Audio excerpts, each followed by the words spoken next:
Bonjour tout le monde, on va commencer par vous souhaiter la bonne année à tous, bienvenue sur le plateau de Delta TV pour une nouvelle émission, l'invité du mercredi. Aujourd'hui nous allons parler basket, puisque j'ai le plaisir de recevoir Romuald Coustre. Romuald, bonjour. Bonjour Michel.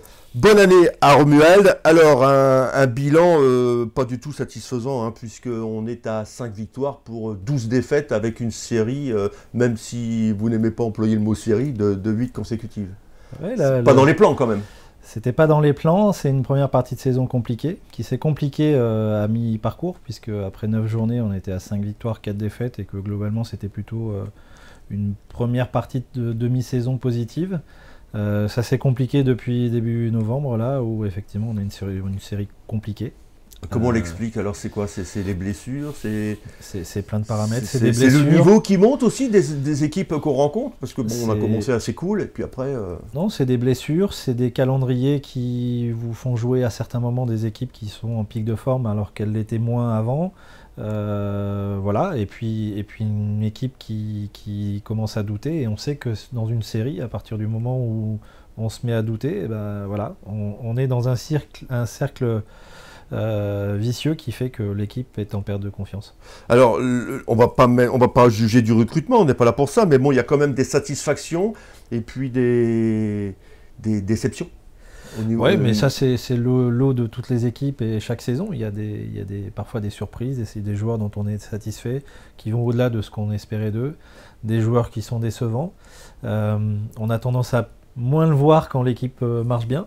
Mais c'est là, effectivement. Il y a des choses, si c'était à refaire, on ne les referait pas? Bah, c'est toujours pareil. Je crois que dans toute situation, on se dit ça, je l'aurais peut-être fait différemment. Moi, j'ai un tempérament qui me fait dire ne jamais regretter ce qu'on a fait. Non. Et avancer. Il faut avancer et pas ressasser ce qui aurait pu être fait différemment. C'est de voir par rapport à la situation d'aujourd'hui ce qu'on peut faire pour que ce soit meilleur demain.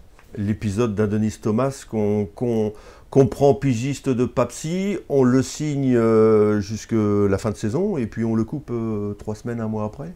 C'est quoi? Il y a un changement de comportement de la part de joueurs ou un mauvais non, calcul? Il y a un choix qui est fait à un moment donné par rapport à un équilibre d'équipe, où on pense que l'équipe peut être plus performante sans lui, sans qu'on s'attaque personnellement à Adonis Thomas. Hein, on n'attaque pas la personne. 3 semaines avant, on le fait signer. Oui, mais on était sur une dynamique à ce moment-là, et puis quand on se retrouve dans une situation où on est dans une série de défaites, 4, 5, on se dit, bon, à un moment donné, il faut essayer quelque chose.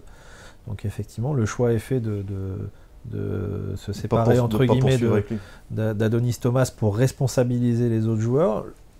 On a eu quand même un effet bénéfique, parce que le comportement de l'équipe sur la fin d'année, même s'il n'y a pas de victoire au bout, le comportement et l'agressivité, la combativité de l'équipe n'avaient plus rien à voir. On est vraiment une équipe qui s'est pris en charge et qui est partie en mission.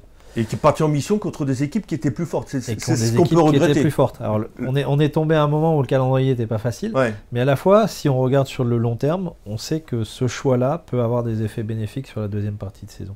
Donc il ne faut pas le regretter.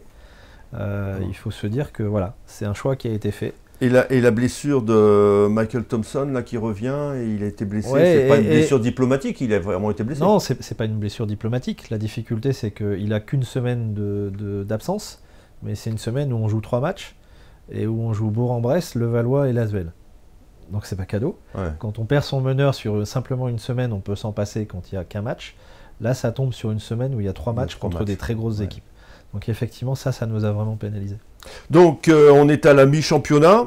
Bon, on est avant-dernier, c'est ça? Antépénultième, c'est ça le mot? Enfin bon, peu importe, on est mal barré. On est 15 sur 18. 15 sur 18, il reste 17 journées, c'est ça? 17 journées. Qu'est-ce qu'on fait? On apporte un nouvel ingrédient à l'équipe, on secoue et on... Obligatoirement, parce que le choix de se séparer d'Adonis Thomas, il est aussi par rapport à la volonté de rééquilibrer l'équipe avec un joueur intérieur supplémentaire. Donc enlever un poste 3... Un babar en dessous, quoi. Enlever un poste 3 pour mettre un intérieur. Donc ce choix-là, il est assumé, et c'est effectivement le profil de joueur qu'on cherche aujourd'hui. Un Taylor Smith, son jumeau, quoi. Un joueur intérieur qui va nous apporter de la dureté, du rebond, et qui va être complémentaire d'Eric McRae, qui est un petit peu seul sur le poste 4. Ça, c'est le premier choix. Après, On a 17 matchs, donc il faut être inquiet par rapport à notre situation et à la fois se remettre en état de marche en se disant que cette équipe, elle est capable de gagner des matchs. Elle n'est pas dans une série négative, elle a été capable à certains moments de gagner des matchs et d'être à 5 victoires pour 4 défaites. Ouais. Donc il faut remettre tout le monde en confiance. L'ajout d'un joueur supplémentaire, ça aide, parce que ça apporte des C'est dans les solutions têtes, différentes. vous croyez qu'il y a beaucoup de choses qui se passent dans les têtes là? Il y a une partie dans les têtes, Ouais.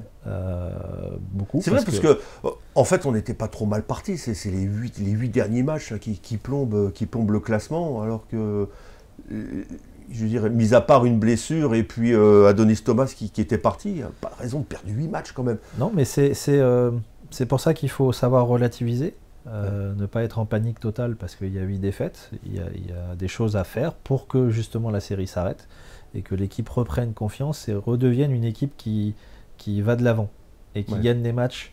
Et je pense que si effectivement on arrive à relancer une dynamique, avec...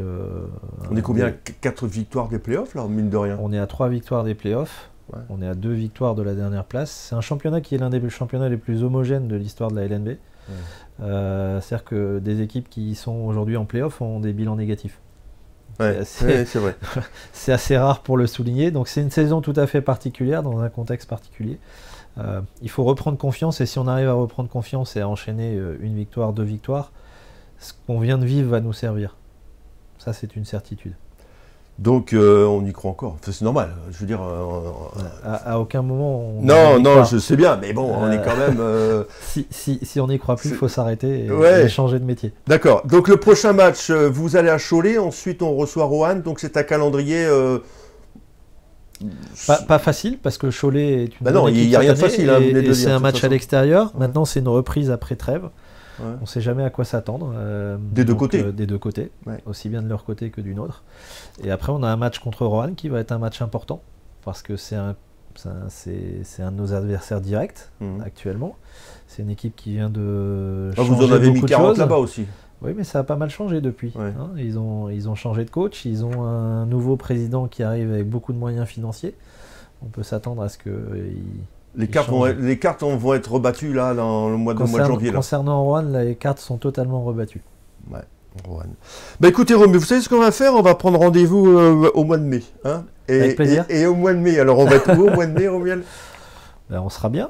On sera bien parce qu'on va travailler pour ça. Ok. On a confiance. Ben voilà, nous aussi on a confiance. Romuald, merci beaucoup. Merci à vous, nous Michel. On se retrouve la semaine prochaine avec un nouvel invité du mercredi. D'ici là, passez une bonne semaine. Allez, au revoir à tous.